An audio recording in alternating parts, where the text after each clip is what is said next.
All right. The other night we had Atlanta and Minnesota. We had ourselves a little bit of a rookie matchup.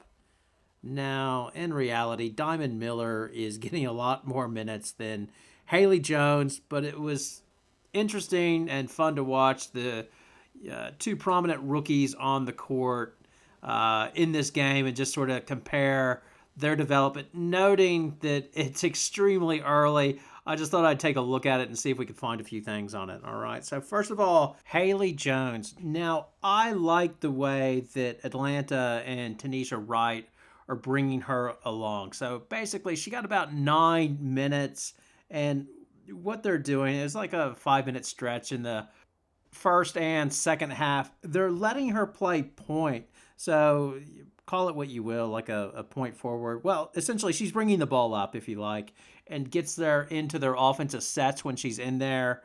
I think it was at the start of the second quarter when they recommenced play. Um, Minnesota sort of snuck a press on her, and she turned the ball over. Like they did a surprise double team. But to her credit, she didn't sulk or anything. Like she quickly hustled and she actually stole the ball back. And then I saw her talking to one of the vets and sort of, yeah, my bad, they got me. Um, but she pretty much did a good job on defense as well. Like they had her guarding the Minnesota point guards.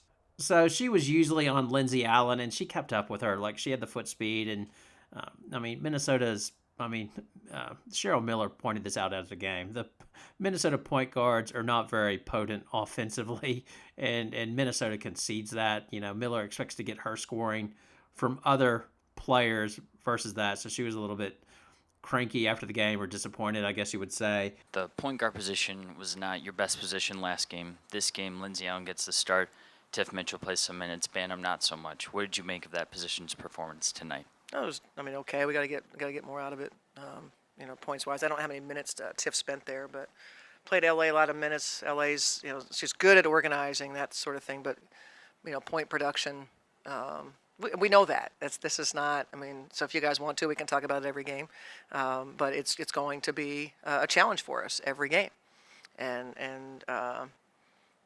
we just I think we have other players that get paid to score, and if we can get those guys to do those things, then we can cover up that spot. Jones got burned once on defense. Like she closed out hard on aerial power, and I think Powers got like a 3 point play on her. But I mean, you expect that with rookies. I mean, she's playing hard. I think it's good that they're not throwing her into crunch time or putting too many minutes on her where she gets exposed. I think the question with her ultimately is going to be if they're really serious about putting her at point, is she going to develop her outside shots? She didn't take any outside shots.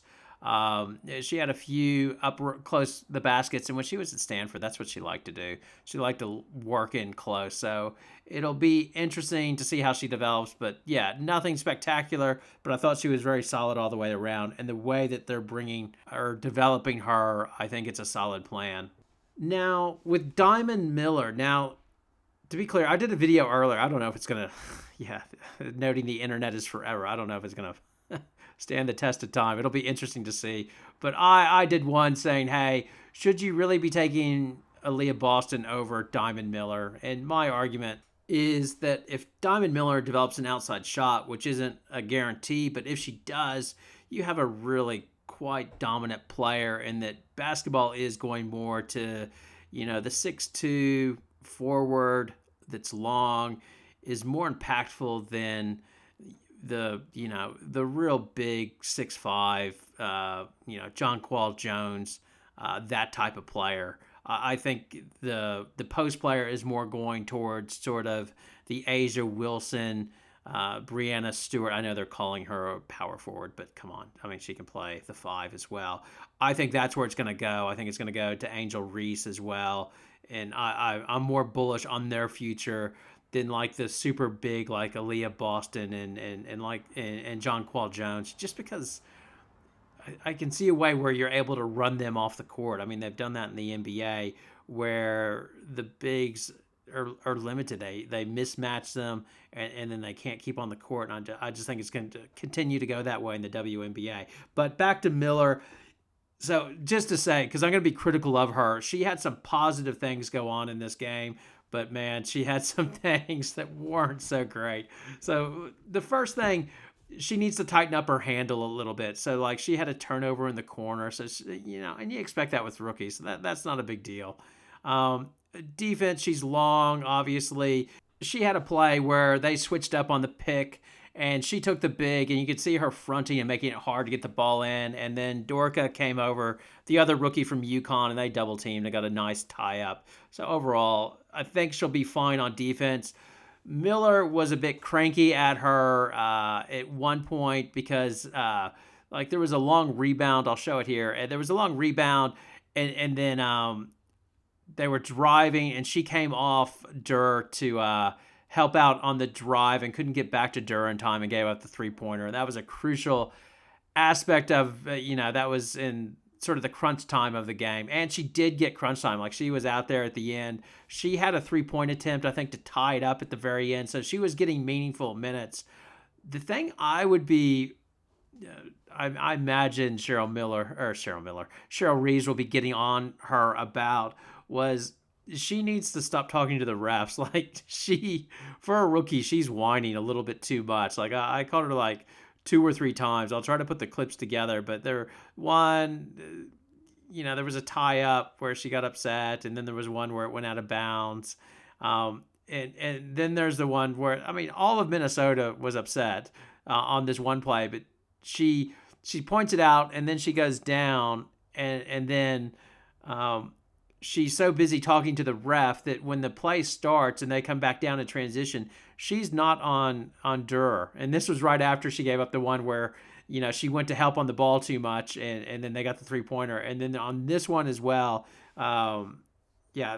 she was talking to the ref, so she didn't get on Durr and just gave it the free jump shot, and that sort of helped Atlanta get on a roll. And just stop talking to the refs. Just play basketball. Yeah, refs don't want to hear from rookies. You're not going to get calls. That's the way of life. It's not fair, but nothing's fair. The other interesting aspect I see with her, again, with her loose handling of the ball, I think there's potential there, and I think Minnesota thinks there's potential there. I think what they're looking for is Minnesota needs a player that can go one-on-one and get a basket when everything breaks down. And I think they see her eventually getting to that point. The commentary was talking about how the coach is working on her in the lane spin moves. And then I was sort of like, and then she did one. So, and I'm like, okay, they're trying to make her sort of like a mini version of DeRozan, I think. Like, go in there, drive, and then pull up, and you might need to spin to get your shot off and do it. And she has nice touch around there. I noted at one of the end of the quarters, I can't remember which quarter, I think it was like third quarter, or no, I think it was second quarter.